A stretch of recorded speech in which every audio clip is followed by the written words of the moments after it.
आइए आज हम लोग स्टडी करेंगे क्वेश्चन नंबर 21। कह रहा है एक बेलन 30 डिग्री कोण बनाते हुए आनत तल पर लुढ़कता हुआ ऊपर चढ़ता है। आनत का मतलब इंक्लाइंड प्लेन यानी ढलान वाला प्लेन। 30 डिग्री का कोण बना हुआ है, उस पर एक बेलन यानी सिलेंडर है, ऊपर की ओर चढ़ रहा है। कह रहा है आनत तल की तली में बेलन के द्रव्यमान केंद्र की चाल 5 मीटर प्रति सेकंड है। तो इंक्लाइंड प्लेन का जो बेस है, बॉटम है, उसमें सेंटर ऑफ मास जो है सिलेंडर का, उसकी चाल 5 मीटर पर सेकंड है। तो कह रहा है आनत तल पर बेलन कितना ऊपर जाएगा।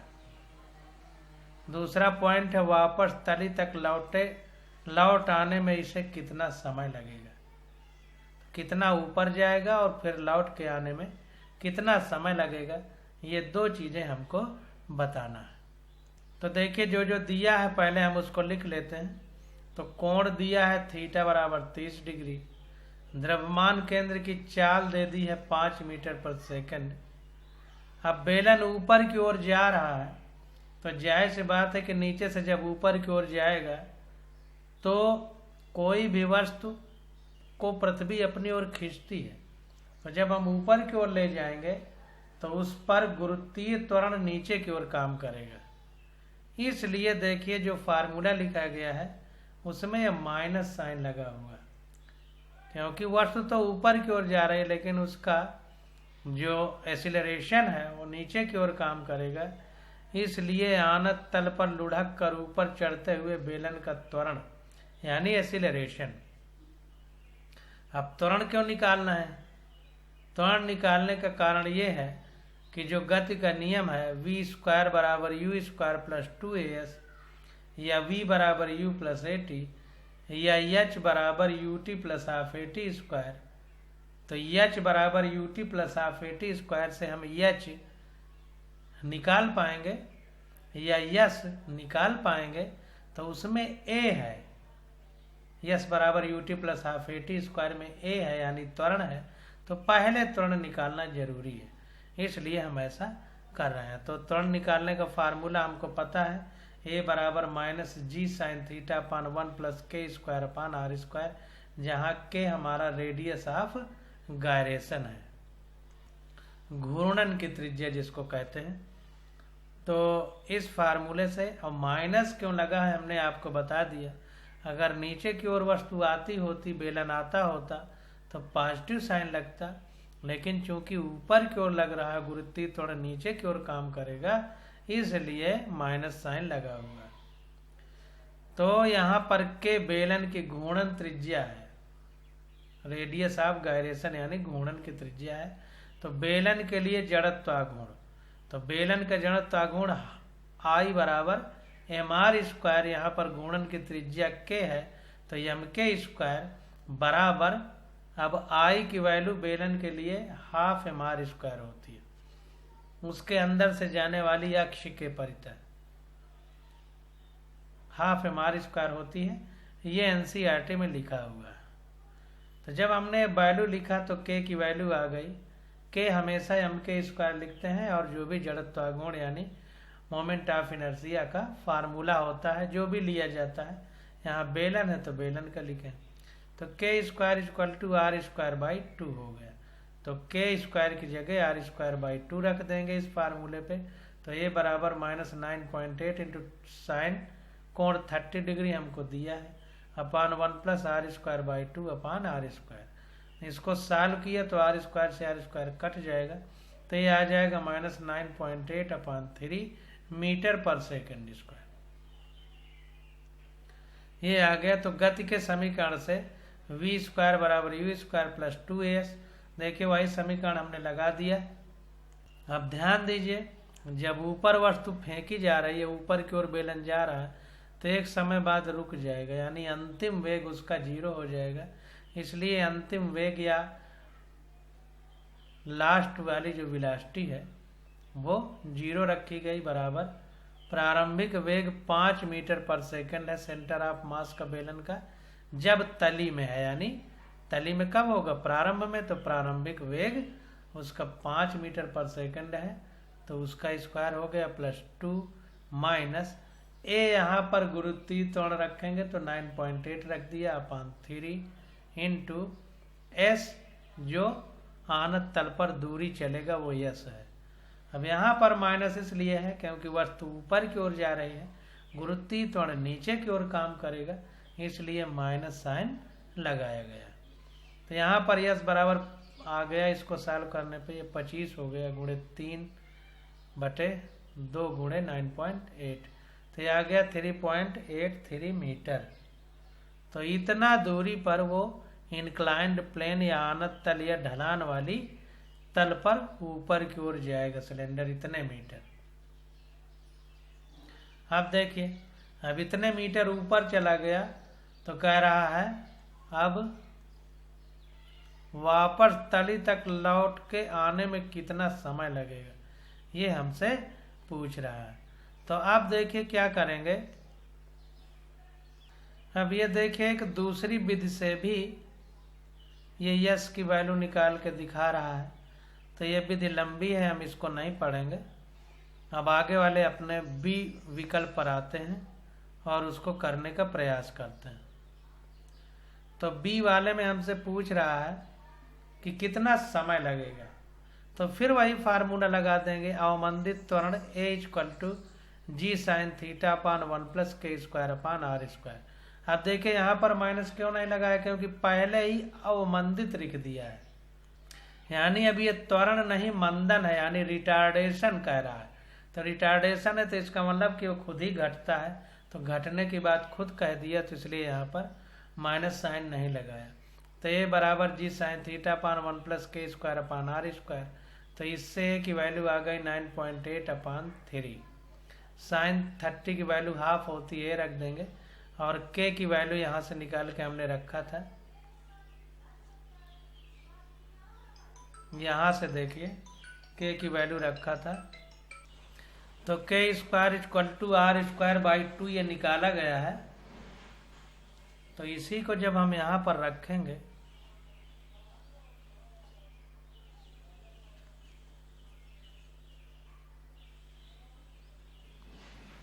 यहाँ पर रखेंगे तो ये वैल्यू आ जाएगी 9.8/3। अब देखिए, अब ऊपर से नीचे आने की बात हो रही है, तो अब जब पिंड ऊपर या सिलेंडर ऊपर पहुंच गया है, मान लीजिए इंक्लाइंड प्लेन ये है, अब सिलेंडर हमारा यहाँ पर पहुंच गया है, अब यहाँ से लुढ़क के नीचे आ रहा है, तो जब नीचे से ऊपर गया तब ये अंतिम वेग था, तो अंतिम वेग 0 हो गया। अब यहाँ से फिर लुढ़क करके नीचे जा रहा है, तो हमसे पूछ रहा है कितना समय लगेगा। तो जब यहाँ से लुढ़क के फिर नीचे जाएगा तो यहाँ पर प्रारंभिक वेग 0 हो जाएगा, क्योंकि अब स्थिर हुआ ना, स्थिर होकर फिर अब लुढ़क के जाएगा तो यहाँ कुछ वेग होगा, प्रारंभिक 0 होगा, तो प्रारंभिक वेग u=0 रख दिया गया। अब फिर वही गति का समीकरण लगा देंगे, s बराबर ut + ½ at²। तो s बराबर u 0 हो जाएगा, तो पूरा 0 हो जाएगा, ½ at² हो जाएगा। तो समय t बराबर √2s/a हो जाएगा, तो =√2, और यस हमने पहले ही निकाल लिया है, तो यहाँ से यस उठा के रख देंगे, ये वाला, ये पूरा ऐसे उठा के इसलिए रखा है ताकि कैलकुलेशन में काट पीट सकें। तो यहाँ से देखिए उठा करके यस की वैल्यू रख दिया पूरी, अपान A की वैल्यू यहाँ से उठा के रख दिया। तो ये सॉल्व करने पे t हमारा आ गया 1.53 सेकंड। तो ऊपर चढ़ने में लगा समय बराबर नीचे आने में लगा समय, तो नीचे आने में लगा कुल समय। अब ध्यान दीजिए, ऊपर से नीचे आने का नहीं पूछ रहा है, जब नीचे से ऊपर गया फिर ऊपर से नीचे आया तो वो समय पूछ रहा है। इसको ध्यान दीजिए, थोड़ा सा गलती ना हो। तो वापस तली तक लौट कर आने में इसे कितना समय लगेगा, मतलब तली से जब गया और आया तो जितना समय जाने में लगेगा उतना समय आने में लगेगा। तो ये जो समय है नीचे से ऊपर से नीचे आने का, तो इसमें अगर 2 का गुणा कर दिया जाए तो नीचे से आने और ऊपर से नीचे से ऊपर जाने और ऊपर से फिर नीचे आने में पूरा समय निकल आएगा। तो इसीलिए कुल समय t बराबर 2 इंटू टी कर दिया। तो 2 इंटू ये टाइम 1.53, तो ये हो गया 3.06 सेकेंड।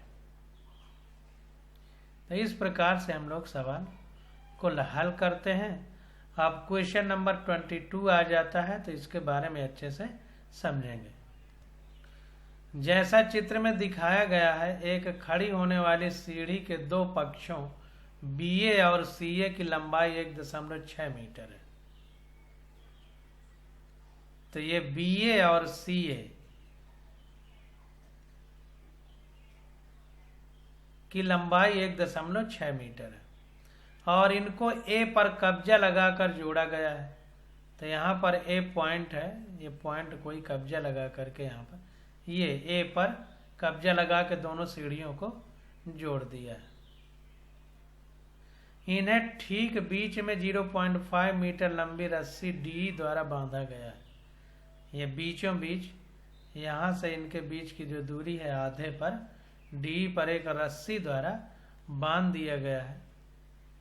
कह रहा है सीढ़ी BA के अनुदिश B से 1.2 मीटर की दूरी पर स्थित बिंदु F से 40 किलोग्राम का एक भार लटकाया गया। तो सीढ़ी BA जो है, तो इस BA में B से 1.2 मीटर यहाँ से नाप करके 1.2 मीटर पर यहाँ F पॉइंट पर एक भार लटकाया गया है जो 40 किलोग्राम का है।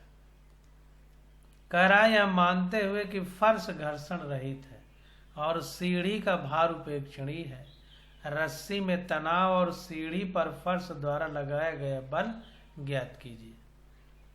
तो अब ये बताना है कि यह मानते हुए कि फर्श घर्षण रहित है, यानी फ्रिक्शन लेस है फर्श, तो जाहिर सी बात है कि फर्श फ्रिक्शन लेस है। और कह रहा है सीढ़ी का कोई भार नहीं है, वेटलेस है ये स्टेयर या सीढ़ी। तो रस्सी में तनाव और सीढ़ी पर फर्श द्वारा लगाया गया बल ज्ञात कीजिए। तो सीढ़ी पर फर्श द्वारा लगाया गया बल और ये जो रस्सी डी बांधी गई है इसमें तनाव क्या होगा ये हमको बताना है। जी की value 9.8 metre per second square है और सीढ़ी के दोनों ओर के संतुलन पर अलग अलग विचार कीजिए। तो ध्यान दीजिए संकेत दिया है कि सीढ़ी के जो 2 सीढ़ियां इनके अलग अलग संतुलन पर विचार करना है, एक साथ नहीं। तो एक एक चीज जो दी गई है उसको एक एक करके हम लोग समझेंगे और करने का प्रयास करेंगे। तो देखिए कह रहा है कि विभिन्न बल निकाय पर आरोपित होते हैं। तो कौन कौन से बल लगेंगे इन बलों को ध्यान दें।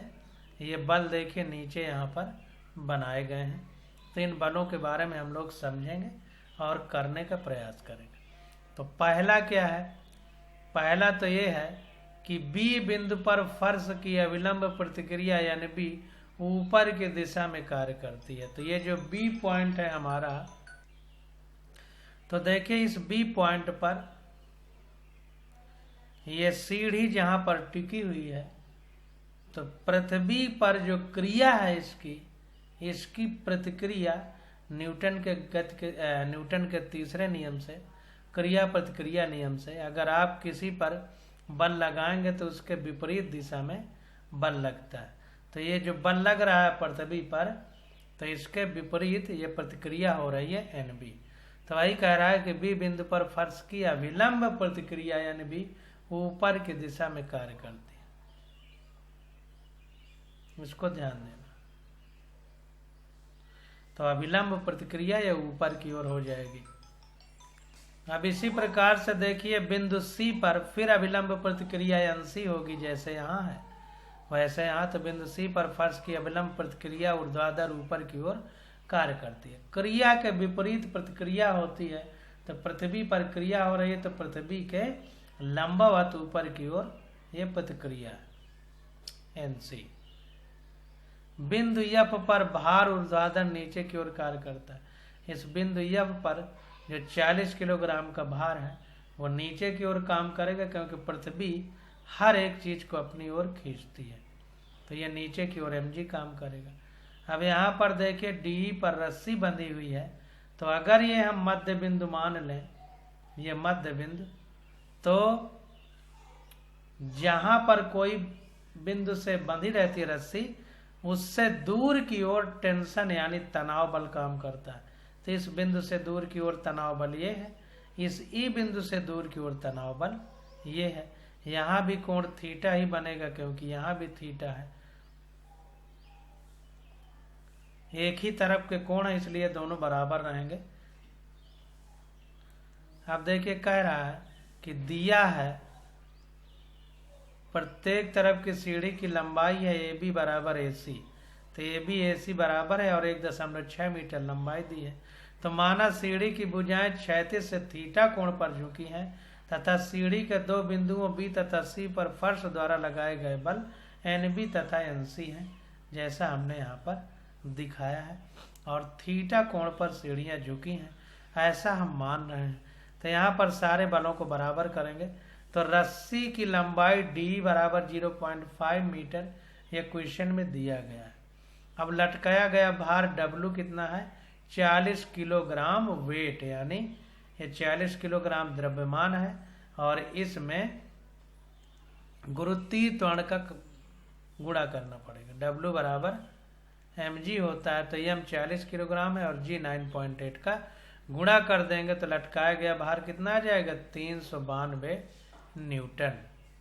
अब ये पृथ्वी से F पॉइंट जो है वहां तक की दूरी 1.2 मीटर क्वेश्चन में दी है, B से F तक की। यहाँ पर देखिए 1.2 मीटर B से 1.2 मीटर की दूरी पर स्थित बिंदु F से 40 किलोग्राम का भार लटकाया गया है। तो इस B से F की दूरी कितनी है, 1.2 मीटर, तो 1.2 मीटर हो गया ये BF। तो अब AF कितना होगा, ये BF 1.2 है, तो AF कितना होगा, ये पूरा 1.5 है, 1.6 मीटर, तो 1.6 में अगर हम 1.2 घटा दें तो ये AF निकल आएगा। तो ये हमने AF निकाल लिया, 1.6 पूरी सीढ़ी की लंबाई है और नीचे से F पॉइंट तक की 1.2 है। तो अगर 1.2 को 1.6 में घटा दें तो ऊपर की लंबाई AF कितनी है वो निकल आएगी, तो वो आ गई 0.4 मीटर। अब ये क्यों निकालना है अभी थोड़ी देर में पता चलेगा। अब देखिए कोण ABC, कोण ADE, कोण ACB, कोण AED ये सब बराबर है थीटा। तो कोण ABC, कोण ACB, ADE, ये कोण ADE या AED सब बराबर है। कोण ABC ये वाला, कोण ADE ये वाला, कोण ACB ये वाला, कोण AED ये वाला, सारे बराबर हैं और कितना है, थीटा है। तो माना रस्सी का मध्य बिंदु A डैश है।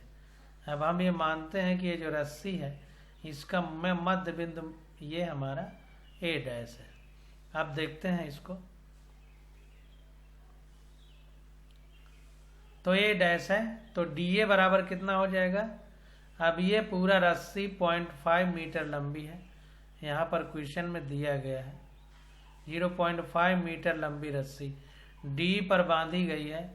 तो अगर मध्य बिंदु की बात करें तो 0.5 का अगर आधा कर दें तो मध्य बिंदु प्राप्त हो जाएगा। तो यहाँ पर 0.5 का आधा कर दिया तो DA डैश प्राप्त हो गया 0.25 मीटर। चाहे हम DA डैश कहें या EA डैश कहें, दोनों ही बराबर होंगे क्योंकि मध्य बिंदु है, इस बात को ध्यान देना है।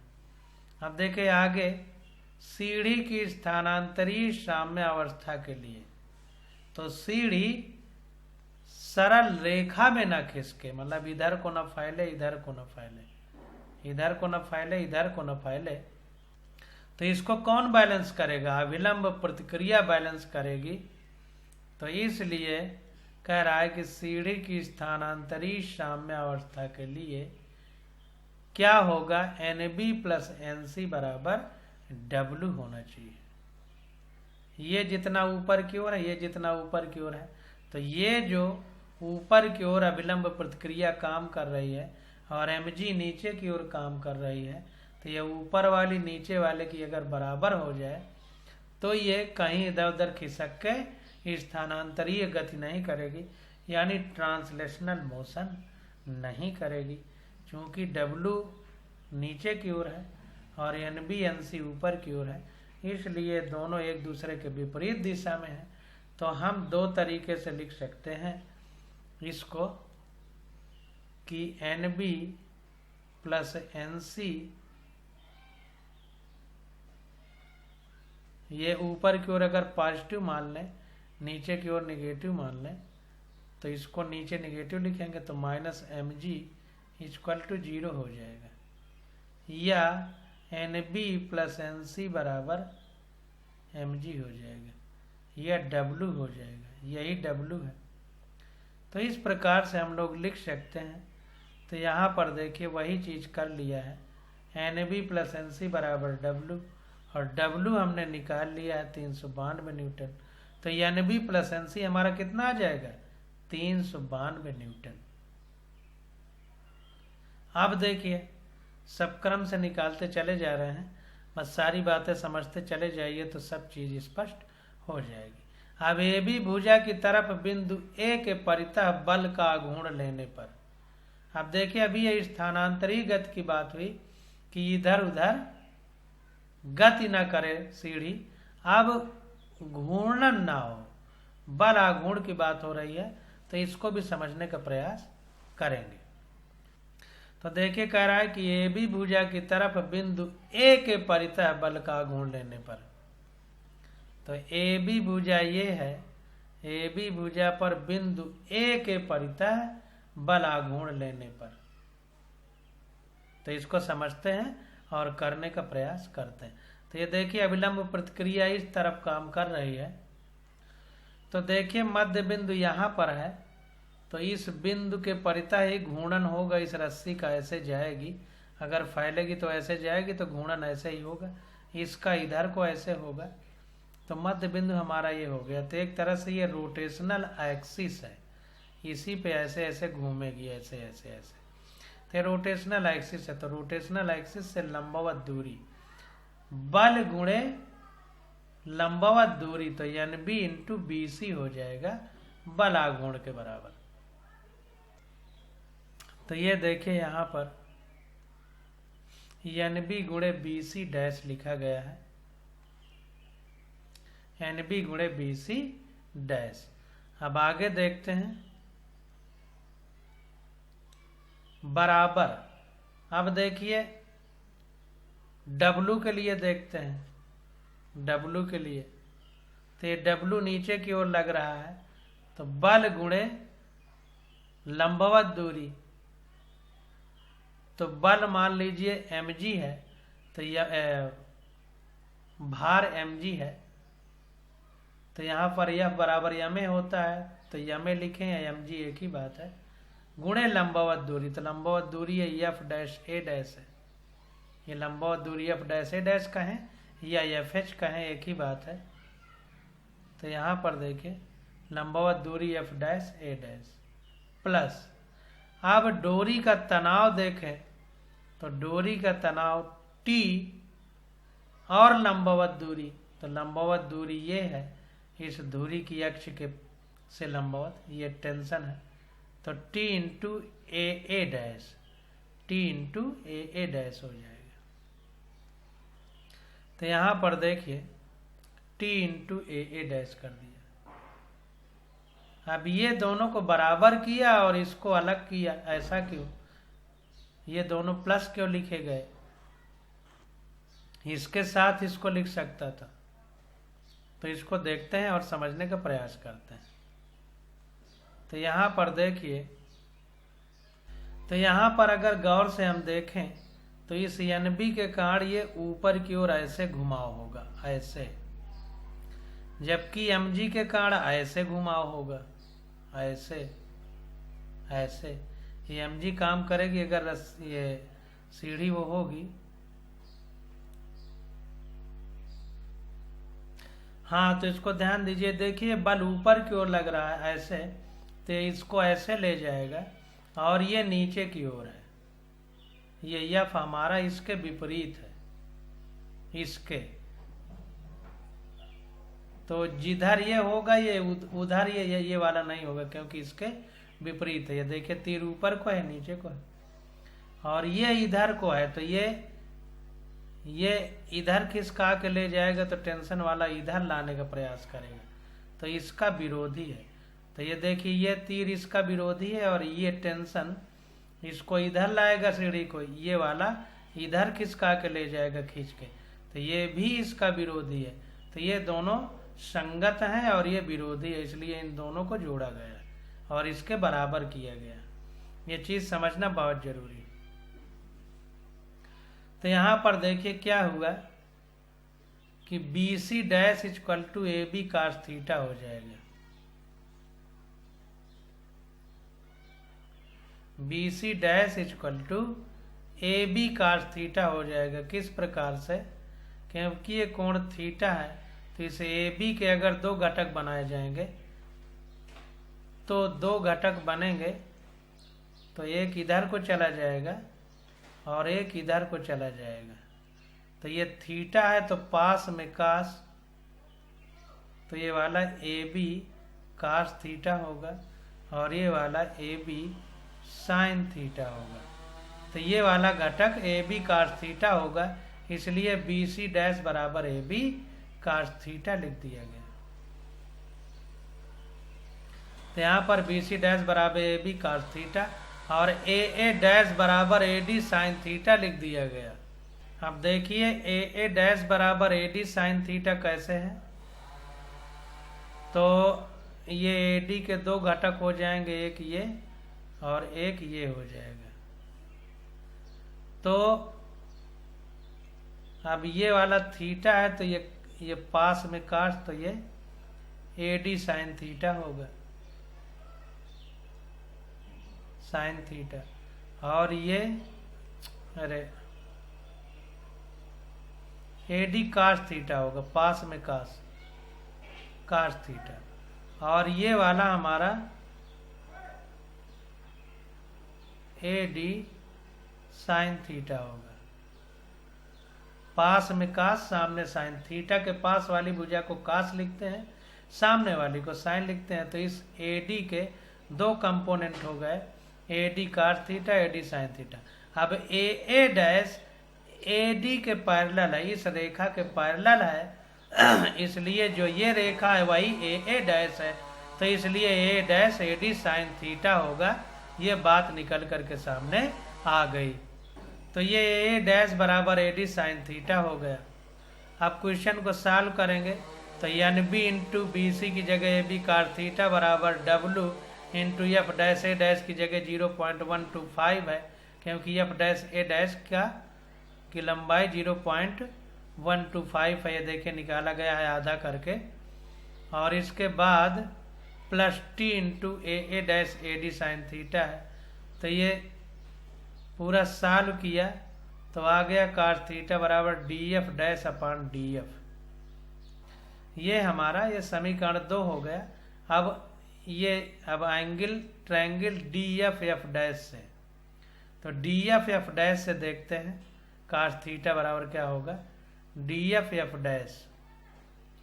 तो angle D F dash, angle D F dash से देखते हैं।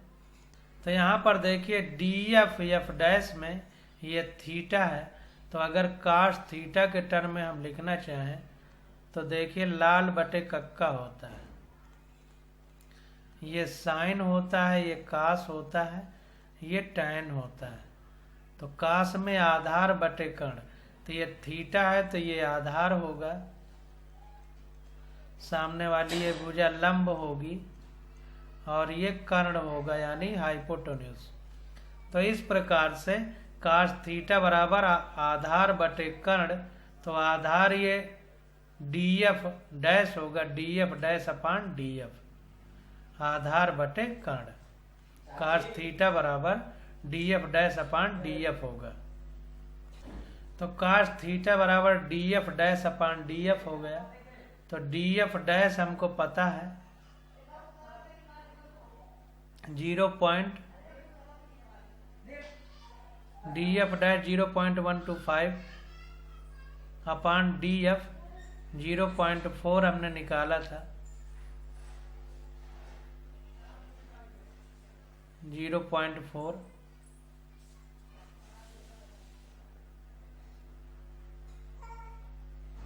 कहीं ये 0.4 मीटर है ए एफ।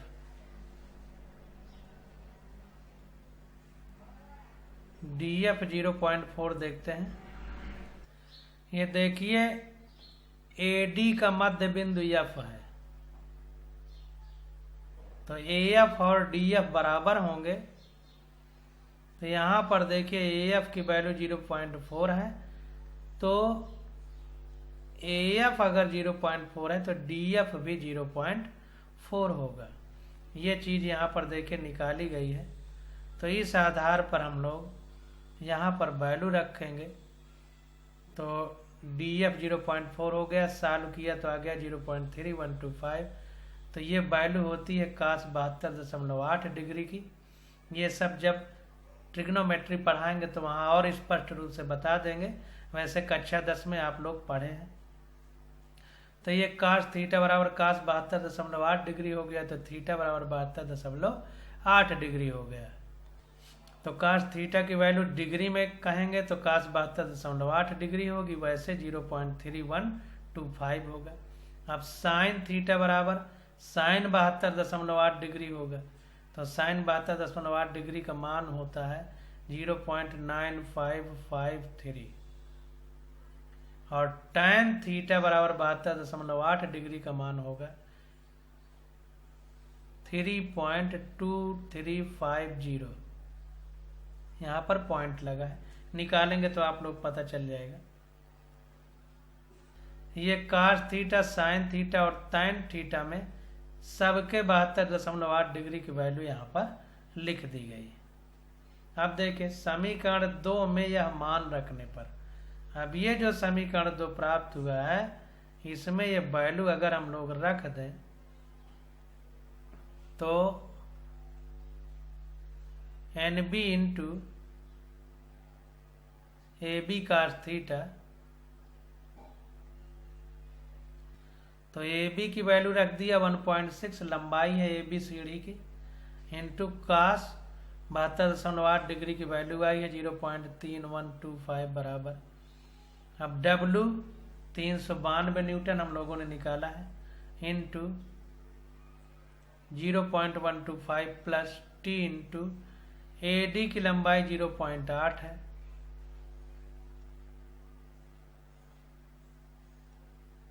ये ए डी पूरी लंबाई 1.6 है, पूरी सीढ़ी की लंबाई, और ये ए डी आधा है तो 0.8 होगा, 1.6 का आधा हो जाएगा। तो यहाँ पर आधा लिखा 0.8 इंटू साइन 72.8 डिग्री की वैल्यू है 0.9553। तो ये वैल्यू रख दिया, क्योंकि थीटा 72.8 डिग्री आया है, पास में cos सामने साइन, तो थीटा तो बदल नहीं रहा था, केवल साइन और cos बदला है, तो इसलिए थीटा वही रहेगा, चाहे साइन की वैल्यू हो चाहे cos की।